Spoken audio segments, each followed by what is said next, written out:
Good evening. Welcome to the International Great Black Read Aloud Day 2022. It is day 20. We have 8 more days to go in this month of reading of Black history in the United States. However, we are reading words written by Black people all around the world. So if you are joining us from other countries, why don't you drop us a line and let us and tell us that you're listening in? And we promise to stay connected to you. My name is LD Robinson, and I am the founder of the International Great Black Read Aloud Day, where we are here giving voice to words written by Black people all around the world. And so we are reading from every genre because we know that our contributions to literacy and to literature are vast. And so that is what we're doing, reading something different every day on a different topic, a different genre, a different category of literature. And so today is day 20, and it is Detective Mystery Day. And our selection today is a detective mystery suspense kind of deal. And it is The Woman Trapped in the Dark by author J.D. Mason. And so we are going to read from um, the chapter title, I Try to Hide. And we want to remind you that you should subscribe. Yes, subscribe to our website at greatblackreadaloudday.org. And you should follow us online at Black Read Aloud.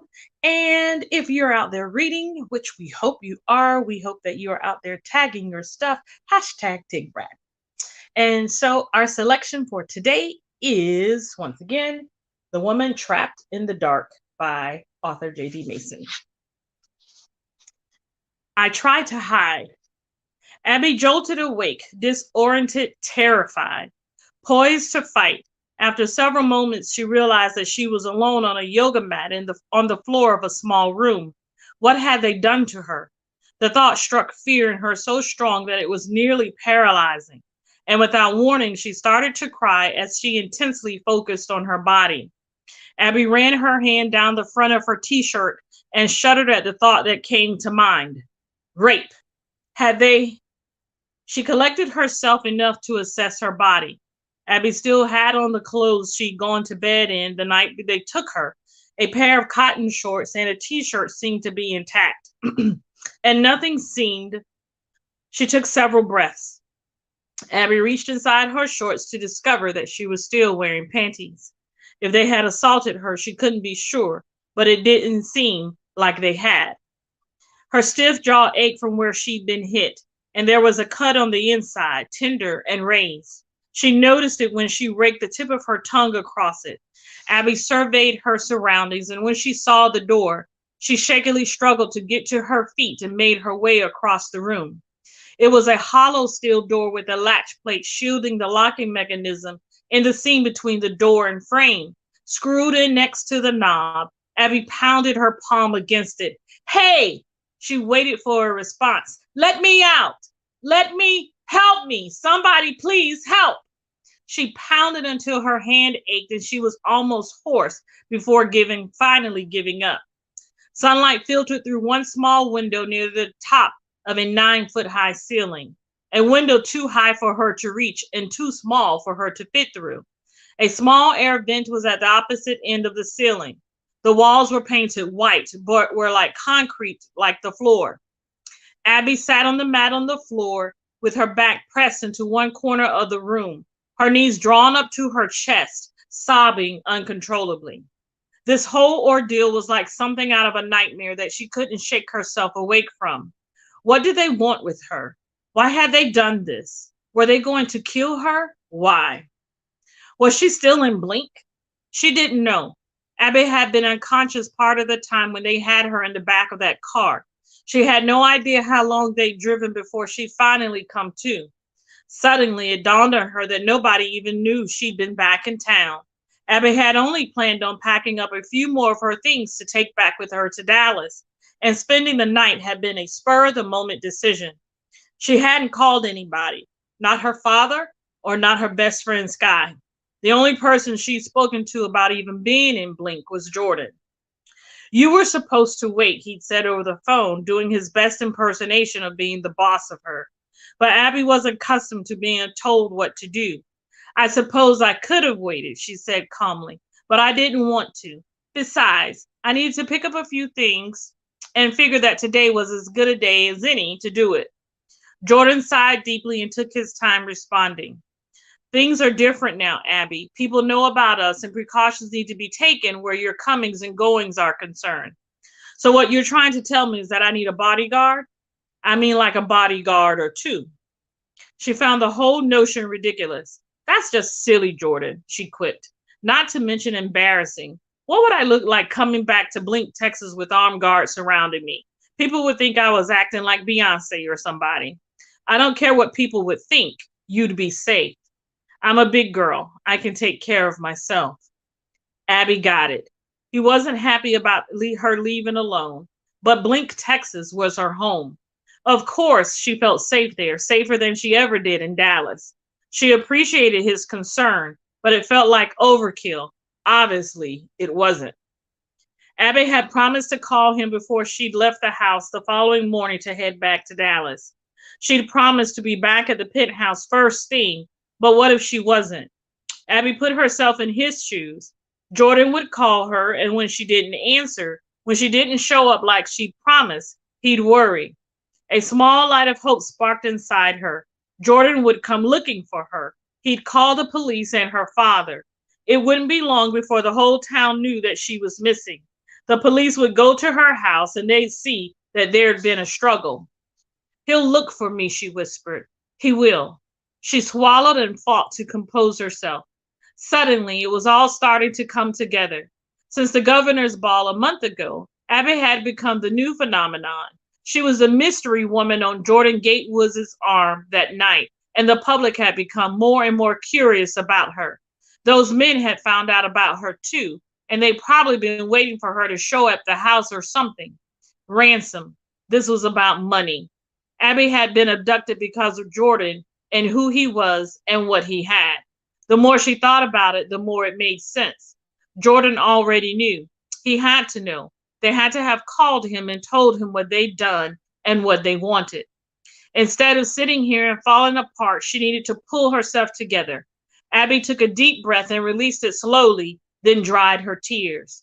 Yeah, she was scared, and she had no idea what these people were planning to do to her, but she wasn't dead yet. And Jordan, or no Jordan, she needed to find a way out of here.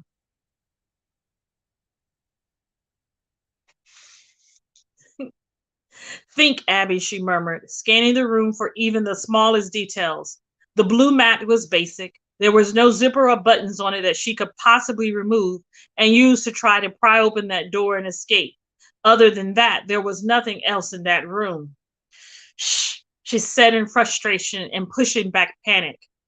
Abby had to pause to calm herself. What the hell was she even looking for? She looked up at the door. She picked the lock to her front door once with a credit card when she lost her keys. They made sure that she wouldn't be able to pick this one. Just then, Abby heard noises on the outside of the door, the sound of another door opening and closing. Fear washed over her as she thought about those two men who'd abducted her that night. Her heart racing, she pushed back against the wall, bracing herself, recoiling and preparing to fight them again. Hot tears pooled in her eyes. Abby strained to hear voices, but there were none, just the sounds of heels clicking against the floor, getting closer to the door leading to this room. A key turned in the door and it was slowly pushed open. Abby was trembling but didn't realize it.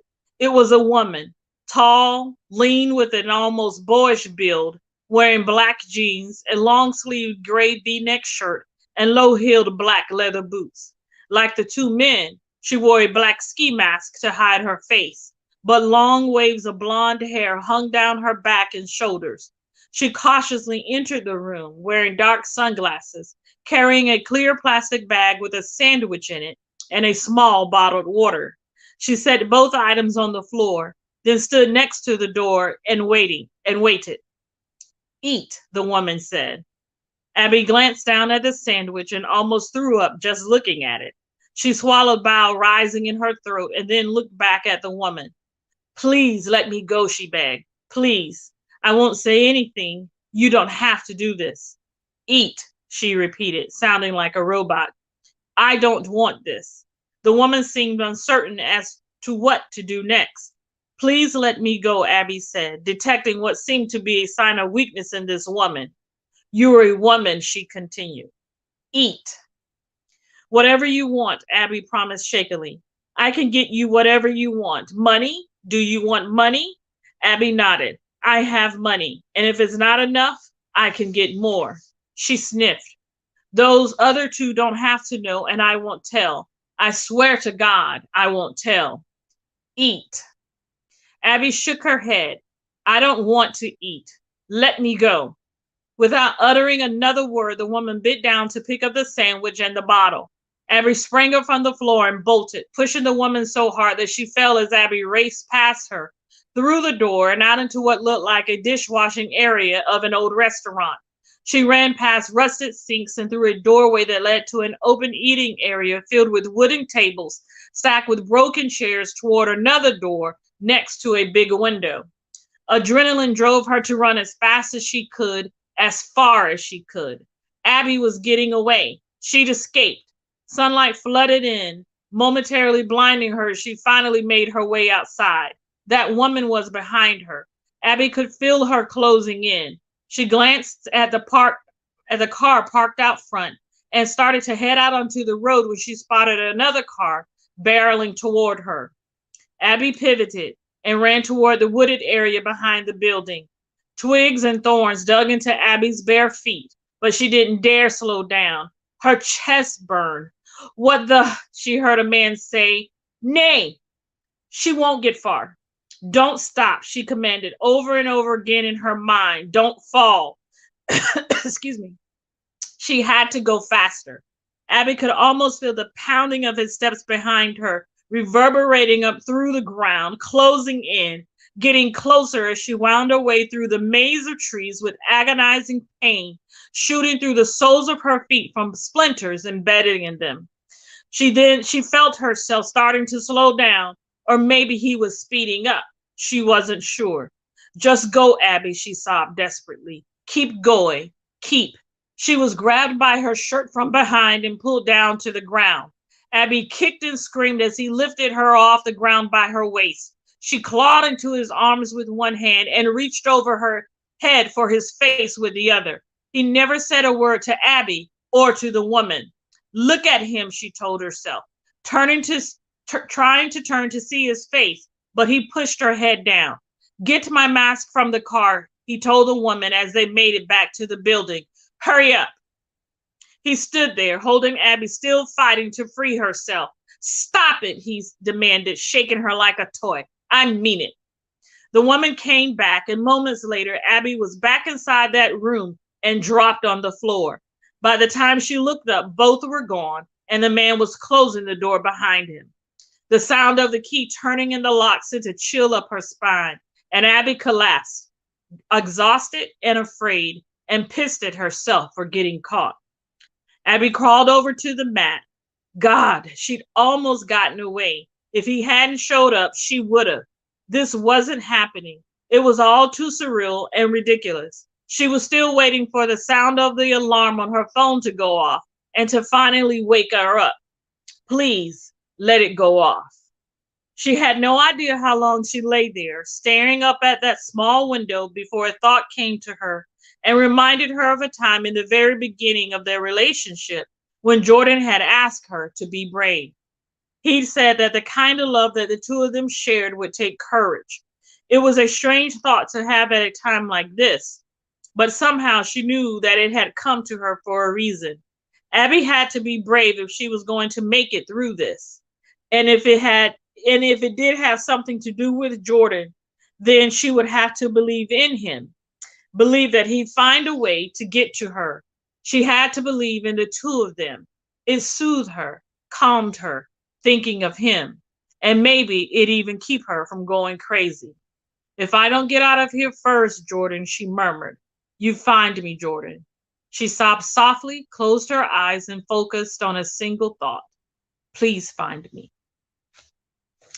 That is from our selection for today for Detective and Mystery: The Abduction of Abby, the Woman Trapped in the Dark, by author J.D. Mason. And you have joined us for day 20 of the International Great Black Read Aloud Day. And we've been reading for 20 days today. Something written by Black people from all around the world. We have read selections from Black British people. We have read selections from South African Black people. And we have read multiple selections from those in the US. And so we will continue for the next 8 days, closing out our month of Black history here in the United States by reading works from all over the African diaspora, as we continue to give voice to words written by Black people all around the world. So we want to remind you tomorrow that we will be on day 21. Yes, day 21, 21 days of reading. And tomorrow our topic is overcoming addiction. And so we look forward to tomorrow as we share something good and encouraging about overcoming addiction. And we want to remind you that you should subscribe to our website and that you should follow us online at Black Read Aloud. And we will see you tomorrow for day 21 of the International Great Black Read Aloud Day. We hope that you are finding books that you can read, books that you enjoy, written by Black people that help, that are expanding what you read. And so we are excited because we know that there's so much literature out there. There are so many books out there written. There are so many things out there written by Black people. And so we want you to enjoy those because we believe, like our partners do at Fresh Book Festivals, that literacy is a legacy. If you leave anything to anyone, leave them the ability to read. And so that is the one thing that they can do, which will carry them through everything possible in life. They can read for their spiritual growth. They can read for their, their educational growth. They can read for their mental health. They can read for career choices. They can read for read about a lot of things if they have the ability to read. And so we'll see you tomorrow for another great selection for the International Great Black Read Aloud Day. Thank you. Have a good night.